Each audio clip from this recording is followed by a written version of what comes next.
पूरी दुनिया के लिए डोनाल्ड ट्रंप डेंजर है, खतरा है। यह बात जितनी देर से आपको समझ में आएगी उतना ही नुकसान दुनिया का ज्यादा होने वाला है। हजरात, वेनेजुएला के साथ क्या हुआ यहां मुझे कुछ बताने की जरूरत नहीं है, कोई अंधा नहीं है, सब सुन रहे हैं, सब देख रहे हैं।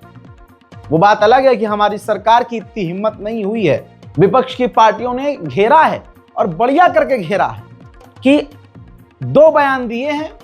दोनों बयान में अमेरिका के राष्ट्रपति का नाम तक लेने से, मतलब अमेरिका की सरकार का नाम लेने से भी घबराई है मोदी सरकार। ऐसे में डोनाल्ड ट्रंप की हिम्मत इतनी बढ़ गई है कि वो ऑन रिकॉर्ड लाइव दुनिया के सामने कह रहा है कि अब हमें अपने देश की सुरक्षा के लिए ग्रीनलैंड चाहिए। ऐसे तो फिर भारत में भी हमारे मोदी जी इतने मजबूत ताकतवर हैं इनमें हिम्मत, तो ये भी ऐसे ही करें। दोस्त है ना मोदी, तो ये भारत भी ऐलान कर दे कि हमें अपनी सुरक्षा के लिए पाकिस्तान चाहिए, नेशनल सिक्योरिटी के लिए हमें इस्लामाबाद पूरा चाहिए। है हिम्मत? नहीं है। आप कहोगे भाई गलत है, ये इंटरनेशनल लॉ का उल्लंघन है, लेकिन अमेरिका तमाम इंटरनेशनल लॉ से ऊपर है। सुनिए, ग्रीनलैंड को कब्जाने की बात कर रहा है ऑन एयर, देखिए। Do you expect to take an action against Greenland? Well, I don't want to talk about Greenland. Let's talk about Venezuela, Russia, Ukraine, and we'll worry about Greenland in about 2 months. Let's talk about Greenland in 20 days. On Venezuela, we talked so much about energy. By the way, I will say this about Greenland. We need Greenland from a national security situation. It's so strategic. Right now, Greenland is covered with Russian and Chinese ships all over the place. We need Greenland from the standpoint of national security. And Denmark is not going to be able to do it, I can tell you. I think it's a big concern. You know what Denmark did recently to boost up security in Greenland? They added 1 more dog sled. It's true. They thought that was a great move. I just say this. We need Greenland from the standpoint of national security. And the European Union needs us to have it, and they know that. I think there's some confusion about. इसके अलावा पत्रकारों के सवालों से ये clear हो गया है जो जवाब उन्होंने दिए। जो राष्ट्रपति अमेरिका के ट्रंप हैं, उन्होंने वेनेजुएला पर हमला सिर्फ तेल के लिए किया और बड़े बड़े उद्योगपतियों और कंपनियों से पहले बात करी, फिर उनको बताया कि भाई हम हमला करने वाले हैं। फिर हमला करने के बाद उन उद्योगपतियों से कहा कि हाँ भाई कर दिया मैंने काम, करना फंडिंग है हमें, मुझे ही बनाना हमेशा, और चले जाओगे ना, मोटा फायदा होगा। यही अंदाज है, यही उनका नेचर है। पत्रकार ने पूछा कि कोई कंपनी तेल की इस पूरे कांड के बाद है जो जाने वाली है वेनेजुएला? तो ट्रंप ने कहा कि हाँ बहुत सारी कंपनियां हैं। तो सामने से पत्रकारों ने पूछा कौन कौन सी कंपनियां? तो उन्होंने कहा बहुत सारी कंपनियां, लगभग सारी कंपनियां वेनेजुएला जाना चाहती हैं। सुनिए। Yes, I have. Which ones? Have you received any commitments? All of them, basically. Any commitments from the oil companies? They want to go in so badly. Did you speak with them before the operation took place? Yes. Did you maybe tick them off with that one? Before and after. And they want to go in. And they're going to do a great job for the people of Venezuela. मेरे दोस्तों, इसे कहते हैं तानाशाही, और पूरी दुनिया इस बात को देख रही है कि डोनाल्ड ट्रंप सत्ता के नशे में चूर तानाशाही पर उतरा हुआ है और कोई कानून नहीं मान रहा है। आगे उसने कहा कि हमारा तेल उन्होंने चुराया था। जैसे आपका रिएक्शन है ना मन मन में कि वेनेजुएला ने तेल, वही हमारा रिएक्शन कि वेनेजुएला ने तेल तो वेनेजुएला की जमीन से निकल रहा है, वेनेजुएला का तेल है, लेकिन कुछ है नहीं बोलने को, तो बिना हाथ पैर की बात बोल रहे हैं कि हमारा तेल उन्होंने चुराया था, हमारी प्रॉपर्टीज उन्होंने चुराई थी और हम किसी को भी ऐसा करने नहीं देंगे। और वहां की जो महिला राष्ट्रपति अब बनी हैं वो कुछ नहीं कर रही हैं हमारे लिए, और अगर उन्होंने हमारी बात नहीं मानी तो हम हमला फिर से करेंगे। और वहां के राष्ट्रपति को जो हम गिरफ्तार करके लाए हैं उसे किडनैपिंग कहना गलत होगा। We were prepared to do a second strike if we needed. We're totally prepared. But that's off We're the still table. prepared. That's off the table now. No, it's not. If they don't behave, we will do a second strike. अब सबसे बड़ा बम इसने तब फोड़ा जब दुनिया को clarity मिल गई जब इसने ट्रंप ने बोल दिया अगले सवाल जवाब में कि हमें वेनेजुएला का पूरा एक्सेस चाहिए, तेल का भी और दूसरी चीजें, अरे रेयर अर्थ मिनरल, मैंने बताया था ना आपको जनाब। खुल रही है बात, ट्रंप अपने मुंह से अपने गुनाह को बोल रहा है कि हमें तो पूरा एक्सेस चाहिए और वेनेजुएला का जो दूसरी चीजें हैं उसका भी एक्सेस चाहिए, हम पूरा कंट्रोल करेंगे। साथ में उन्होंने ये भी कह दिया कि ये सबको पता है कि हमें अपनी सुरक्षा के लिए ग्रीनलैंड चाहिए। पूरे यूरोप यूनियन सबको पता है कि हमें ग्रीनलैंड चाहिए। तो यानी अब ईरान तो अभी फिलहाल किनारे कीजिए, ग्रीनलैंड का तो ऐलान कर दिया है ट्रंप ने। सुनिए एक एक शब्द। And the oil companies are going to go in and rebuild their system. They're going to spend billions of dollars and they're going to take the oil out of the ground and we're taking back what they stole. Remember, they stole our property. It was the greatest theft in the history of America. Nobody has ever stolen our property like they have. They took our oil away from us. They took the infrastructure away. And all that infrastructure is rotted. बहुत सारे देश पर गंदी नजर है इस Trump की। अगले और भी कई सारे सवाल जवाब में उसने ये भी कह दिया ट्रंप ने कि क्यूबा में हमें कुछ करने की जरूरत नहीं है, क्योंकि क्यूबा वेनेजुएला पे डिपेंड था। वेनेजुएला खत्म तो क्यूबा अपने आप गिर जाएगा। हजरात, कोलंबिया मैक्सिको दोनों को भी कह दिया कि जो कोलंबिया है उसको एक बहुत सिक, बीमार, कमजोर व्यक्ति चला रहा है और मैक्सिको भी सही नहीं कर रहा है। तो हमें इन सब पर ध्यान देना होगा। यानी इनको वही वाली बात है यार, कब्जा करने की बात कर रहा है। मतलब कोलंबिया को एक कमजोर आदमी चला रहा है तो दिक्कत हो रही है इन्हें। ईरान का सुप्रीम लीडर एक 80 साल का बूढ़ा मगर ताकतवर व्यक्ति चला रहा है तो इन्हें दिक्कत हो रही है। इन्हें सिर्फ अमेरिका का इतिहास है, इस ट्रंप का इतिहास है। इसको बस तेल चाहिए होता है, तेल चाहिए, सोना चाहिए, रेयर अर्थ मिनरल चाहिए।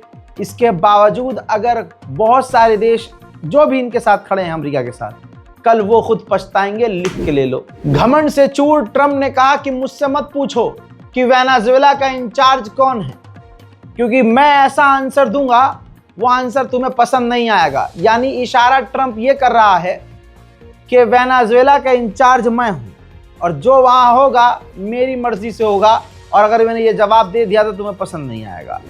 Don't ask me who's in charge because I'll give you an answer and it'll be very controversial. What does that mean? It means we're in charge.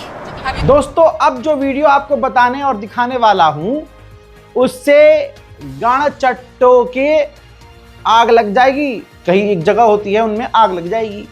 गू खाने का ये नतीजा, पेशाब पीने का ये नतीजा, जानवर को अम्मा बना लिया तो जानवर को बाप नहीं बना पा रहे।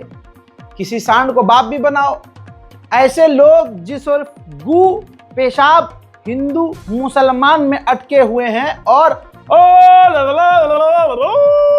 नारेबाजी करने में, बस खास नारा लगवा के मुसलमान, ईसाई और दलित को मारने में व्यस्त हैं, उनके मुंह में ट्रंप ने हक दिया है और सबसे पहले उनके बाप पर हगा है। सोचिए भारत के अंदर ट्रंप के लिए कितना बड़ा प्रोग्राम हमारे टैक्स के पैसे से खर्च करके किया मोदी ने। नमस्ते डोनाल्ड ट्रंप। आज रिजल्ट क्या मिला? बैक टू बैक धोखा दे रहा है ट्रंप। ताजा तरीन इसी इंटरव्यू में ट्रंप के मुंह पे खड़ा होकर एक वो है ऑफिशियल, समझ लीजिए एमएलए, सांसद, कहता है इंडिया ने हमें कंफर्म किया है, बताया है बार बार कि हमने रूस से तेल लेना कम कर दिया है और हम देख रहे हैं कि हाँ ऐसा हो रहा है, होगा। और कई बातें करने के बाद भारत के लिए एकदम से ट्रंप बीच में अपने आप बोले कि मोदी को पता है कि मैं खुश नहीं हूं मोदी से, लिहाजा मुझे खुश करने की कोशिश की जा रही है, मुझे खुश करना पड़ेगा। उन्हें पता है मैं कौन हूं और मोदी एक अच्छा आदमी है, लेकिन वो मुझे खुश करने की कोशिश, ये देख रहे हैं हमारा प्रधानमंत्री ट्रंप को खुश करने की कोशिश कर रहा है और जेन्युइनली ये हो रहा होगा, वरना ट्रंप ये बात मीडिया के सामने बोलेगा। They wanted to make me happy, basically. He wanted to. Modi's a very good man. Yes. He's a good guy. He knew I was not happy, and it was important to make me happy. They do trade, and we can raise tariffs on them very quickly, and it would be very bad for them. अब यहाँ पर होना ये चाहिए कि इतनी मजबूत सरकार है, लाल आंख दिखाने वाले होते हैं ना मोदी जी, लाल आंख, तो यहाँ कुछ दिखा नहीं पा रहे, लाल पीला नीला अपना कुछ। यहाँ पर तो मोदी सरकार को, अरे मोदी जी में डर है तो मोदी जी ने बोले, विदेश मंत्रालय के द्वारा एक रिटर्न में बयान दिलवा दीजिए कि भाई अमेरिका की गवर्नमेंट और अमेरिका के जो ऑफिशियल हैं, लीडर्स हैं, जो भारत को लेकर ये बात कह रहे हैं, ये काफी अपमानजनक है। भारत का प्रधानमंत्री चुना हुआ प्रधानमंत्री है, लिहाजा प्रधानमंत्री के लिए इस तरह के शब्द इस्तेमाल करना कि वो मुझे खुश करने की कोशिश कर रहे हैं, ये बर्दाश्त भारत नहीं करेगा। सोचिए, है कोई बीजेपी नेता जो लबर लबर अब बोल के दिखा दे? पता है ना, क्योंकि अमेरिका से डरते हैं ये। भाई ये आरएसएस वाली मानसिकता के लोग, ये अंग्रेजों के गुलाम थे। ये अंग्रेजों का कुछ बोल पाएंगे क्या? हजरात, क्यूबा के लोग अच्छी खासी तादाद में वेनेजुएला में रहते हैं। तो ये जो हमला किया था वेनेजुएला पर अमेरिका ने, इस हमले में क्यूबा ने ऐलान किया है कि हमारे अकेले के 32 क्यूबा के लोग मारे गए हैं। लिहाजा एक दिन के शोक का ऐलान क्यूबा ने कर दिया है। चाइना के अखबार भाई साहब अमेरिका को बेल्ट ट्रीटमेंट दे रहे हैं। ये देखिए, अखबार छाप रहे हैं कि अंकल सैम की जंग तेल के लिए। America #US, #imperialism, #Venezuela, #Maduro. तो आप देख सकते हैं खतरनाक लेवल पर चाइना मुंह तोड़ रहा है इनका। हमारे देश की सरकार तो अमेरिका का नाम नहीं लिख रही है, ले नहीं रही लिखित में, और चाइना दबा के पेल रहा है। कोलंबिया के राष्ट्रपति ने बहुत बड़ा ट्वीट किया और इसमें बड़ी बात कह डाली, कह दिया कि अमेरिका का राष्ट्रपति ट्रंप एक ऐसा राष्ट्रपति बन चुका है इतिहास का जिसने साउथ अमेरिका के ही एक राष्ट्रपति को किडनैप किया और राजधानी पर हमला कर दिया। ऐसा ना हिटलर ने किया, न किसी और ने आज तक किया। वेनेजुएला पर जब घुसपैठ की है अमेरिका ने, तो आम लोग भी बुरी तरह से घायल हुए, अस्पताल में उनका इलाज चल रहा है। तो अब जो नई राष्ट्रपति बनी हैं, वो उनको देखने के लिए अस्पताल पहुंची हैं। वेनेजुएला अमेरिका से जीत नहीं सकता। अब जो कल तक गर्मी वेनेजुएला दिखा भी रहा था थोड़ा बहुत, वो पूरी गर्मी खत्म हो चुकी है। वेनेजुएला की जो महिला राष्ट्रपति हैं, इन्होंने कहा है, अमेरिका को इनवाइट किया है कि आप आइए, मिलकर बात करते हैं, बैठकर प्रॉब्लम को हल करते हैं और रास्ता निकालते हैं। भाई जो अमेरिकी ऑफिशियल है, उसने अमेरिका के चैनल पर खुल्लम खुल्ला कहा है कि कुछ दिन की बात है, क्यूबा का भी जो तानाशाही है वो जल्द खत्म होगा, बस कुछ दिन की बात है। स्विट्जरलैंड जैसे नपुंसक देश जो अंदर से खोखले और कमजोर हैं, जाहिर सी बात है अमेरिका का साथ देंगे। अगर अमेरिका का साथ नहीं देंगे तो अमेरिका इन्हें पलट देगा। तो अब स्विट्जरलैंड ने अमेरिका का साथ देते हुए, अपने आप को दिखाते हुए क्या किया, जो वेनेजुएला के राष्ट्रपति हैं और उनकी जो पत्नी हैं, उनकी कुछ प्रॉपर्टीज उन देश में थी स्विट्जरलैंड में, वो प्रॉपर्टीज को सीज कर दिया है स्विट्जरलैंड की गवर्नमेंट ने। स्लोवेनिया के राष्ट्रपति ने एक वीडियो जारी किया, ये है वो वीडियो। इसमें उन्होंने बड़ी बात कही और गीला करके डोनाल्ड ट्रंप को मारा है। साफ कहा इन्होंने कि आज पूरी दुनिया देख रही है कि डेमोक्रेसी का मजाक उड़ाया जा रहा है और हम देख रहे हैं कि तानाशाही किसे कहते हैं। मैं एक बात की तारीफ करूंगा कि ट्रंप ने कम से कम झूठ नहीं बोला। ट्रंप ने पुरानी सरकारों की तरह ये नहीं बोला कि हम डेमोक्रेसी लेके आएंगे, हम आज़ादी लेके आएंगे, हम फ्रीडम देंगे, ये कर, बल्कि साफ बोला कि हमें तेल चाहिए, वेनेजुएला का हमें तेल चाहिए और वेनेजुएला की कंपनियों को, तेल को हम अमेरिकी कंपनियों को बेचेंगे। खुल्लम खुल्ला उसने ये बात कही है और दुनिया ने ये सुनी। वेनेजुएला की सरकार ने आदेश दिया है कि जो भी वेनेजुएला का नागरिक अमेरिका के हमले को सपोर्ट करता है उसे गिरफ्तार कर लो। हजरात, बात रशिया की करें तो रशिया ने यूएन के अंदर ही अमेरिका को जलील किया और विरोध किया। रशिया ने अमेरिका का विरोध करते हुए साफ कहा है कि अमेरिका ने इंटरनेशनल लॉ का उल्लंघन किया है और एक देश के राष्ट्रपति को किडनैप किया है, उसे इसी वक्त रिहा करना पड़ेगा। उधर अमेरिका का जवाब यूएन में यह था कि वेनेजुएला हमारा दुश्मन नहीं है और हमने देश पर काबू नहीं किया है, देश पर कब्जा नहीं किया है, ये हमारा इलाका पड़ता है। हम नहीं चाहते कि हमारे इलाके में हमारा दुश्मन मिलिट्री बेस बनाए। As Secretary Rubio stated just yesterday, this is the Western Hemisphere. This is where we live. And we're not going to allow the Western Hemisphere to be used as a base of operation for our nation's adversaries and competitors and rivals of the United States. You can't turn Venezuela into the operating hub for Iran, for Hezbollah, for gangs, for Cuban intelligence agents, and other malign actors that control that country. You cannot continue to have... दोस्तों, तुर्की के राष्ट्रपति रजब Tayyip Erdogan ने America का विरोध करते हुए कहा कि जो कुछ भी दुनिया में हो रहा है इस वक्त, जो वॉयलेशन हो रहा है, वायलेंस हो रहा है, ये चीज़ें और एक दूसरे पर हमला, हम इसको सपोर्ट नहीं करते, अप्रूव नहीं करते। जो वेनेजुएला के लोग हैं हम उनके साथ हैं और वो जो राष्ट्रपति जिनको किडनैप किया है अमेरिका ने, वो हमारे दोस्त हैं। Sayın Maduro ve Venezuela halkı milletimizin dostu olduğunu pek çok kez göstermiştir. İki dost ülke olarak zor günlerimizde birbirimizle dayanışma içinde olmaya önem ve öncelik verdik. Bugün de aynı anlayışla hareket ediyoruz.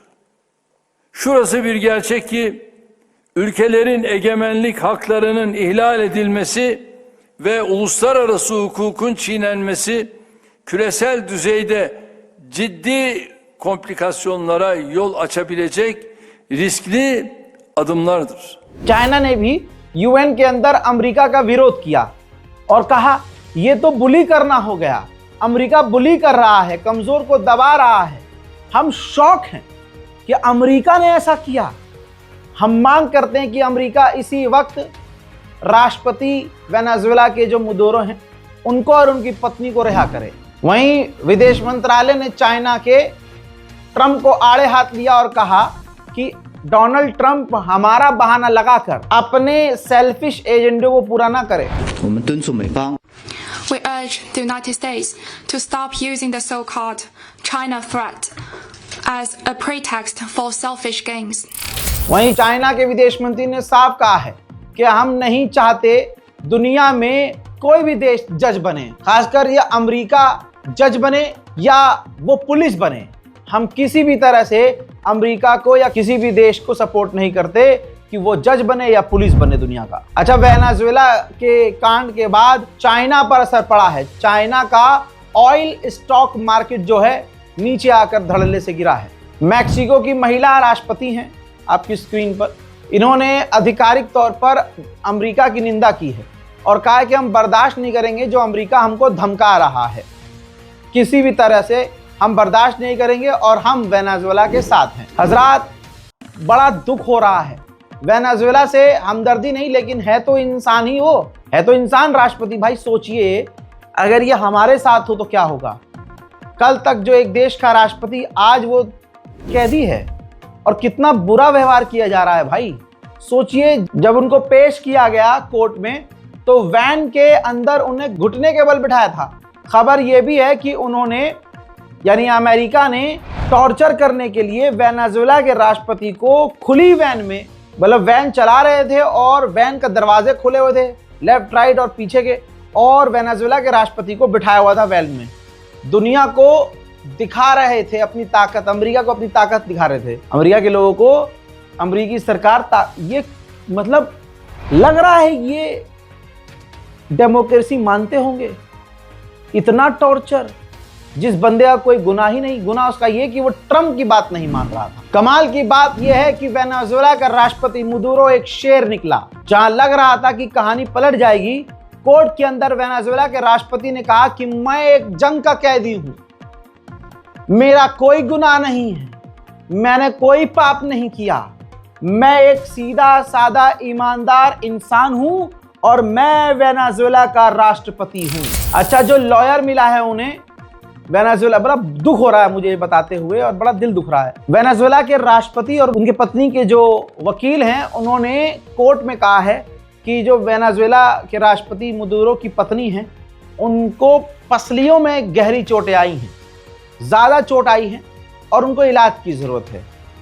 अब जाहिर सी बात है किस तरह से अमेरिकी फौज ने उन्हें मारा होगा हम सोच नहीं सकते। वहीं यानी ईरान के विदेश मंत्रालय ने मांग की है कि इसी वक्त मदुरो को रिहा किया जाए और वो इनोसेंट है, और इन तमाम चीजों के बाद वेनेजुएला से हमारे रिश्ते अभी नहीं बदले हैं। अमेरिकी सरकार अब वेनेजुएला की तेल की कंपनियों से मिलने वाली है ताकि वेनेजुएला की तेल की कंपनियों की डील अमेरिका की तेल की कंपनियों से डील करवाई जा सके। जो ज्ञान फैलते हैं इंसानियत का, डेमोक्रेसी का, वही सुअर की झांट अमेरिका का विदेश मंत्री अब कह रहा है मुझे फर्क नहीं पड़ता कि यूएन क्या कह रहा है। तो हराम को पिल्लो, यूएन बनाया ही क्यों है, यूनाइटेड नेशन बनाया ही क्यों है? You're wrong in your question. Number one, Venezuela is a major source, and the reason why is the following. And I've seen a lot of this reporting, and it's fake reporting, and I'll tell you why. It says that somehow Venezuela is not involved in the drug trade because the UN says they're not involved in the UN. I don't care what the UN says. The UN doesn't know what they're talking about. Maduro is indicted by a grand jury in the Southern District of New York. That means the Southern District of New York presented the evidence to a grand jury, and a grand jury indicted him. And then a superseding indictment came out that was unsealed about a year and a half ago that specifically detailed Maduro's actions. So number one, let there be no doubt, Nicolas Maduro is an indicted drug trafficker in the United States, and he's a fugitive. Colombia ने UN के अंदर नाराजगी जताई और कहा कि इसी वक्त मदुरो को रिहा करे, और अमेरिका हमारे राष्ट्रपति को भी किडनैप करने की धमकी दे रहा है। हजरात, इसी तरह से ईरान ने वेनेजुएला का समर्थन करते हुए कहा कि अमेरिका अंतर्राष्ट्रीय कानूनों को तोड़कर अपना कानून लगा रहा है और वो तमाम कानूनों को तोड़ रहा है। वेनेजुएला के राष्ट्रपति के बेटे हैं, आपकी स्क्रीन पर देखिए, ये बेटे हैं मदुरो के, ये बेटे हैं, और वेनेजुएला में ये कांग्रेस को संबोधित कर रहे हैं, वहाँ की पार्लियामेंट को संबोधित कर रहे हैं, और इनको भी एक लीडर के तौर पर देखा जा रहा है। कोलंबिया के राष्ट्रपति ने गुस्से में बड़ी बात कह दी। उन्होंने कहा, इस वीडियो में कॉपीराइट की वजह से मैं आपको अलग से नहीं दिखा सकता हूँ, इसमें ये कह रहे हैं चीख चीख कर कि मैं अमेरिका से कहना चाहता हूँ कि वो मुझे भी आकर ले जाए, मुझे भी जेल में डाल दे, यही करना है तो ये भी कर ले, मैं राजी हूँ। दोस्तों, सिर्फ तेल नहीं, असलियत औकात में आ गया है। कुत्ते की नस्ल ने अपनी नस्ल अमेरिका ने दिखा दी है। अमेरिका ने कहा है कि हम वेनेजुएला के बिटकॉइन और क्रिप्टो करेंसी को भी सीज करेंगे। वेनेजुएला की महिला राष्ट्रपति ने राष्ट्रपति पद की शपथ ले ली है। शपथ के दौरान वेनेजुएला के राष्ट्रपति मदुरो के बेटे साहब सामने नजर आ रहे हैं और महिला राष्ट्रपति भी नजर आ रही हैं। हजरात, अमेरिका ने बहुत सारे वेनेजुएला के टैंकरों पर पाबंदी लगाई है। सैटेलाइट इमेज में 3 टैंकर नजर आ रहे हैं। इसके अलावा वेनेजुएला से कई सारे टैंकर तेजी से, जिन पर बैन लगा रखे अमेरिका ने, निकल गए हैं। तानाशाही किसे कहते हैं? इसे कहते हैं। बीबीसी साफ लिख रहा था कि वेनेजुएला के राष्ट्रपति को अमेरिकी गवर्नमेंट ने किडनैप कर लिया, तो बीबीसी को अमेरिका ने बैन कर दिया और कह दिया कि आप किडनैप वर्ड यूज नहीं कर सकते। उधर अमेरिका अपने दफ्तर और एम्बेसी वेनेजुएला में खोलने की तैयारी कर रहा है। उधर अजरबैजान का राष्ट्रपति इल्हाम अलियव, ये तोते की नाक वाला आदमी, ये तो मुझे लगता ही चूरन है। हमेशा से आर्मीनिया अजरबैजान की जंग में भी इसके बयान अजीब व गरीब होते थे। ये तोते की नाक वाले आदमी ने कहा है कि जो ट्रंप ने किया है ये बहुत प्रोफेशनल है। अब मैं कहता हूं, इस साले को कोई किडनैप कर ले और दूसरा कहे कि ये बड़ा प्रोफेशनल काम किया है, तो कैसा लगेगा? हजरात, ज्यादातर ऐसे ही देश, कमजोर देश, अमेरिका की यानी राष्ट्रपति डोनाल्ड ट्रंप की चापलूसी करते नजर आ रहे हैं। उधर ऐसा नहीं है कि अमेरिका में लोग शांत हैं। अमेरिका में इसी काम के खिलाफ, वेनेजुएला के खिलाफ जो ट्रंप ने किया है, उसके खिलाफ जबरदस्त प्रदर्शन चालू है।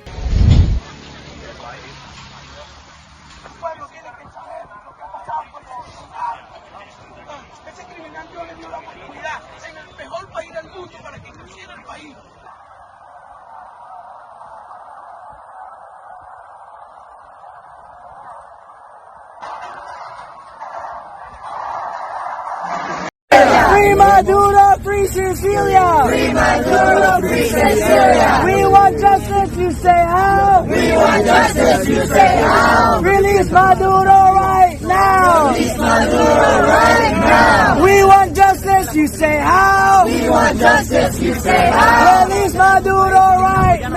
ठीक इसी तरह से तस्वीरें वेनेजुएला से आ रही हैं। वेनेजुएला में भी अमेरिका के खिलाफ प्रदर्शन तेज हो चुके हैं। दोस्तों, पनामा नाम तो सुना होगा, वहां भी अमेरिका के खिलाफ प्रदर्शन हो रहे हैं।